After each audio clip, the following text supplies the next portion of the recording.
ఈనాడు media సంస్థల అధినేత రామోజీరావు కన్నుమూశారు. వృద్ధాప్యం, అనారోగ్య కారణాల వల్ల ఆయన తుదిశ్వాస విడిచారు. ఈ నెల 5న అస్వస్థతకు గురైన రామోజీరావును ఓ ప్రైవేట్ ఆసుపత్రికి తరలించారు. అప్పటికే ఆయన పరిస్థితి విషమించింది. ఆసుపత్రిలో చికిత్స పొందుతూ ఈ తెల్లవారుజామున 4 గంటల 50 నిమిషాలకు ఆయన తుదిశ్వాస విడిచారు. గత కొన్ని రోజులుగా గుండె సంబంధిత సమస్యలతో బాధపడుతున్నారు రామోజీరావు. ప్రస్తుతం రామోజీరావు వయస్సు 88 ఏళ్లు. ఆయన పార్థివ దేహాన్ని ఫిలిం సిటీలోని ఆయన నివాసానికి తరలించారు కుటుంబ సభ్యులు. ప్రస్తుతం మనతో మాట్లాడటానికి సీనియర్ జర్నలిస్ట్ పాపారావు గారు టెలిఫోన్ లైన్లోకి అందుబాటులోకి వచ్చారు. పాపారావు గారు నమస్కారం అండి. నమస్తే సార్. పాపారావు గారు, నిజంగా ఈ ఉదయం ఒక జర్నలిస్ట్ అనే వారికి నిజంగా అంటే వినరాని వార్తను విన్నట్టుగా అనిపిస్తోంది. రైట్, ఇటువంటి సమయంలోనే ఒక మనిషి చనిపోయినప్పుడే నిజంగా సమాజానికి ఆయన చేసిన సేవల్ని మనం స్మరించుకోవాల్సిన సమయం. పాపారావు గారు, ఒక సీనియర్ జర్నలిస్ట్గా రామోజీరావు గారితో మీ అనుబంధం ఎలా ఉండేది? దానికి సంబంధించి ప్రస్తుతం జర్నలిజం రంగంలో ఉన్నా, ఏ పత్రికలో ఉన్నా, ఏ మీడియా సంస్థలో ఉన్నా, ఏదో ఒక రూపంలో ఈనాడు, ఈటీవీ సంస్థలతో బ్యాక్గ్రౌండ్ లో ఏదో రూపంలో సంబంధం లేకుండా ఎవరిమీ లేవు.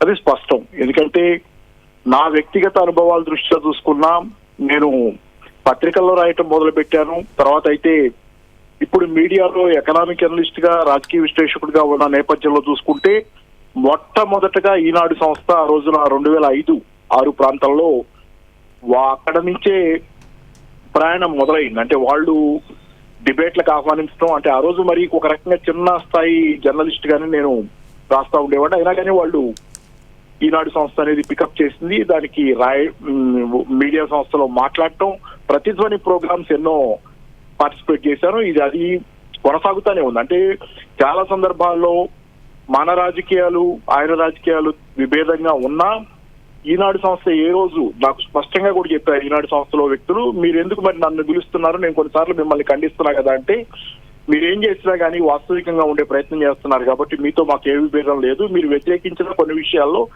మేము ఆదరిస్తాం మిమ్మల్ని స్పష్టంగా చెప్పినటువంటి ఒక న్యూట్రల్ వైఖరి. చాలా సందర్భాల్లో రాజకీయాల్లో ఆయనకి సైడ్ తీసుకున్నారనేది ఉండొచ్చు, కానీ మొత్తం మీద ఓవరాల్ ఏంటంటే అది ఎప్పుడు జర్నలిజంలో ఆయన ఆదరించడంలో జర్నలిస్టుల్ని ఒక బ్యాలెన్స్డ్ వైఖరి ఉండి వాళ్ళు ప్రయత్నం చేసే వాళ్ళందరినీ ఆయన ఆదరించారు. అలాగే నాకు గుర్తుంది 2008 చివరిలో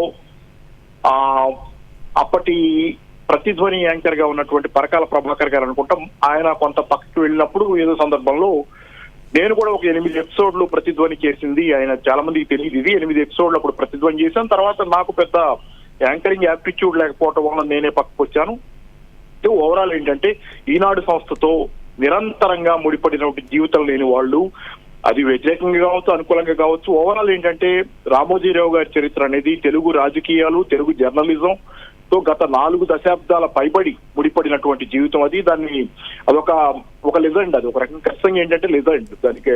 దానిలో సందేహం ఏం లేదు. తెలుగు జర్నలిస్ట్ లో చాలా మంది ఈ రోజు చాలా బాధపడే సందర్భం. ఎందుకంటే ఆయన లేకుండా తెలుగు జర్నలిజాన్ని ఈ స్థాయికి తీసుకొచ్చిన వ్యక్తి ఎవరు లేరు. ఎందుకంటే ఆయన చాలా ప్రయోగాలు, జర్నలిజంలో చాలా ప్రయోగాలు, పత్రిక తేవటంలో కానీ, ప్రజలతో ముడిపడినటువంటి మార్పులు చేయటంలో కానీ, పత్రిక భాషని కూడా మార్చిన ఆయన పత్రిక తెచ్చిన సందర్భంలో పత్రిక భాష కూడా కొత్తగా ప్రజలకు అనుకూలమైనటువంటి, ప్రజలకు దగ్గరగా ఉండే భాషతో తీసుకొచ్చి, అలా అని మళ్ళీ చిల్లరగా చేయకుండా భాషని చాలా గొప్పగా పత్రిక భాష దగ్గర నుంచి తర్వాత జిల్లా ఎడిషన్లు ప్రవేశపెట్టడం, ఇట్లాంటి ఆ రోజు ప్రయోగాత్మకంగా జిల్లా ఎడిషన్లు, ఆ తర్వాత ప్రతి పత్రిక తెచ్చింది. ఈ మధ్య కాలంలో జిల్లా ఎడిషన్లు ఆగినాయి. ఎందుకంటే ఈ న్యూస్ ప్రింట్ అనేది ఖరీదుగా మారటం, ప్రింటింగ్ అనేది ఖరీదుగా మారటం కావచ్చు, ఏదైనా కావచ్చు, కానీ జిల్లా ఎడిషన్ లేవు. కానీ చాలా సంవత్సరాల పాటు ఈనాడు తెచ్చినటువంటి వరవడైనటువంటి జిల్లా ఎడిషన్లు, ప్రతి ఇంట ప్రతి మహిళ కానీ పిల్లలు కూడా జిల్లా ఎడిషన్లు చదువుకునే అంత ఆసక్తి, పేపర్ రాగానే జిల్లా ఎడిషన్ తీసుకునే సందర్భం చాలా మందికి మహిళల్లో కానీ పిల్లల్లో కానీ ఉండేది.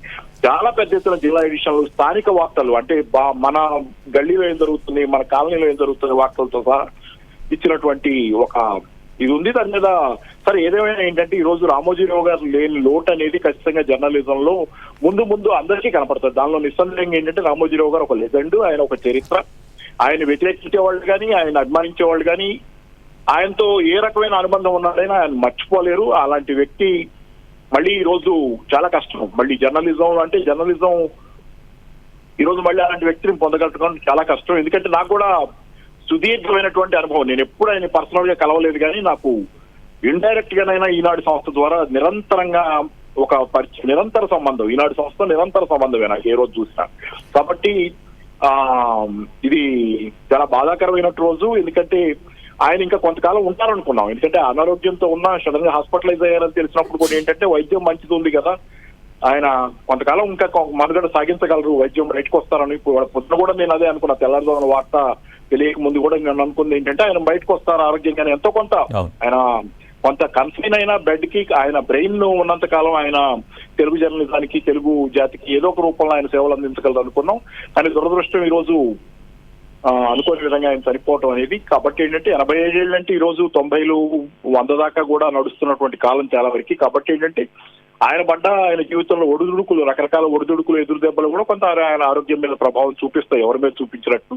కాబట్టి ఏంటంటే తెలుగు జర్నలిజం ఆయన మర్చిపోలేదు. ముఖ్యంగా తెలుగు ఈనాడు సంస్థలో నాకు ఆయనతో డైరెక్ట్ గా పరిచయం లేకపోయినా ఆయన్ని ఏదో రూపంలో ఆయనతో పరోక్షంగా లింకులుగా ఉండే బయట ఉన్నటువంటి వాళ్ళు, ఏలూరి రఘు గారు కానీ, హరికృష్ణ గారు కానీ, ఇట్లాంటి వాళ్ళంతా ఖచ్చితంగా ఏంటంటే ఆయన తాలూకు రిప్రజెంటేటివ్స్ గా ఆ రోజు మాలాంటి వాళ్ళందరినీ ఆదరించిన వాళ్ళు. కాబట్టి ఏంటంటే ఈనాడు సంస్థ లేకుండా మా జర్నలిజం ప్రయాణం ఇక్కడ దాకా వచ్చేది కాదు. కానీ పాపారావు గారు, ఒక విషయం మీరు అన్న దాంట్లో ఒక విషయం మాత్రం చాలా వాస్తవం. ఎందుకంటే సాధారణంగా ఒక వ్యక్తిగా కానీ లేకపోతే ఒక జర్నలిస్ట్గా కానీ కొన్ని అభిప్రాయాలకు స్టిక్ ఆన్ అయిపోతూ ఉంటారు. కానీ ఇందాక మీరు చెప్పినట్టుగా కూడా రామోజీరావు అనే వ్యక్తి తన అభిప్రాయాలు ఎలా ఉన్నా కూడా ఇతరుల అభిప్రాయాల్ని గౌరవించే వ్యక్తి ఏ సందర్భంలో అయినా సరే.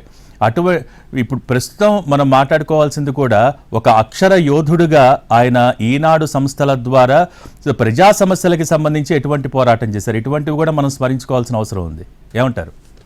ఖచ్చితంగా. ఎందుకంటే ప్రజా సమస్యల మీద నిరంతరంగా ఆ రోజు పెద్ద ఎత్తున ఉద్యమాలు, రకరకాల ఉద్యమాలకు వెన్నుదన్నుగా ఉన్నారు ఆయన. తెలుగునాట వచ్చిన ఉద్యమాల్లో, పోరాటాల్లో ఆయన వెన్నుదన్నుగా ఉన్నారు. అంటే ఒక బ్యాలెన్స్డ్ రాజ్యాంగబద్ధమైనటువంటి ఏది జరుగుతున్నా ఆయన ఖచ్చితంగా దాని వెనక అనేక సందర్భాల్లో నిలబడినటువంటిది ఉంది.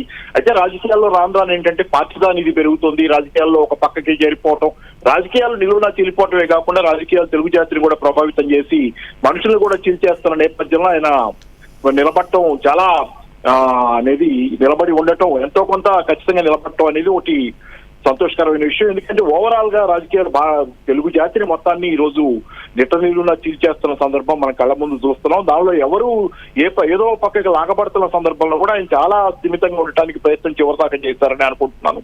సరే, ఏది ఓవరాల్ గా ఏంటంటే రాజకీయాలు ఏంటంటే గతంలో కమ్యూనిస్ట్ పత్రికలకి రాజకీయాలు, కమ్యూనిస్టు పత్రికలను ఉండేవి. ఈ రోజు పత్రికలన్నిటికీ రాజకీయాలు ఉన్నాయనేది జనరల్ గా ఒక ఇంప్రెషన్ గా ఉన్న నేపథ్యంలో కూడా ఎంతో కొంత మాలాంటి వాళ్ళని ఆదరించి మేము మాట్లాడే 4 మాటల్లో కొన్ని మాటలు వ్యతిరేకంగా స్వీకరించినటువంటిది. ఎందుకంటే నేను వామపక్షవాదిగా నాకున్నటువంటి ప్రయాణాలను మొత్తంలో చెప్తున్నాను. నేను మాట్లాడిన ప్రభుత్వానికి వ్యతిరేకంగా ఏ ప్రభుత్వం ఉన్నా వ్యతిరేకం చేసినటువంటి విమర్శల్ని కూడా చాలా సద్విమర్శలుగా ఉన్నంతసేపు స్వీకరించిన రాజ్యాంగ పరిధిలో మనం చేసుకుంటా వెళ్లే పని ఉన్నంతసేపు ఖచ్చితంగా ఈనాడు సంస్థ అందరినీ ఆదరించింది అన్నది నిజం. ఇది నా ఒక్కడి విషయంలోనే కాదు, చాలా మందిని చూశాను నేను. ఈనాడు ప్రతిధ్వని లాంటి చోట నాకు బాగా అనుభవం చోట కూడా ఏంటంటే చాలా రెస్ట్రిక్టెడ్ గా, చాలా కన్ఫైన్డ్ గా ఉన్న వాతావరణం అనేది అనుకున్నా, కానీ దానిలో చాలా డిసిప్లిన్ ఉండేది. డిసిప్లిన్ అంటే ఎవరిష్టానుసారం వాళ్ళు మాట్లాడకుండా, అంటే కొట్లాడుకునే ఈ రోజు జరుగుతున్న కొన్ని చర్చల్లో కొన్ని చోట్ల జరుగుతున్న దానిలో కొట్లాడుకునే వాతావరణం అనేది లేకుండా ఒక స్థిమితమైనటువంటి చర్చ, దాని మీద ఎవరి అభిప్రాయాలు వాళ్ళు సానుకూలంగా చెప్పుకునే అవకాశం, స్థిమితంగా ఒక కన్సిస్టెంట్ గా కొద్ది నిమిషాలైనా మన అభిప్రాయాలను మనం చెప్పుకునే అవకాశం అక్కడ ఉండేది ఆ రోజు. ఖచ్చితంగా ఈ రోజు ఏంటంటే ఆయన లేని లోటు, మళ్ళీ ఖచ్చితంగా చెబుతున్నా కదా, ఆయన కొంచెం ఆ లోటుని భర్తీ చేయగలిగినటువంటి సంస్థగా ఉండటానికైనా మిగతా సంస్థలు కూడా ఎక్కడైనా సాధ్యమైనంత వరకు ఎమ్యులేట్ చేయడానికి, ఆయనలో ఉన్న పాజిటివ్స్ అన్నిటిని ఎమ్యులేట్ చేయడానికి ఈ రోజు జర్నలిజం మళ్ళీ ఒకసారి కంకణం కట్టుకోవాల్సిన, దీక్ష పూలాల్సిన అవసరం కూడా మళ్ళీ ఉంది ఈ సందర్భంలో. ఓకే, థ్యాంక్ యూ పాపారావు గారు.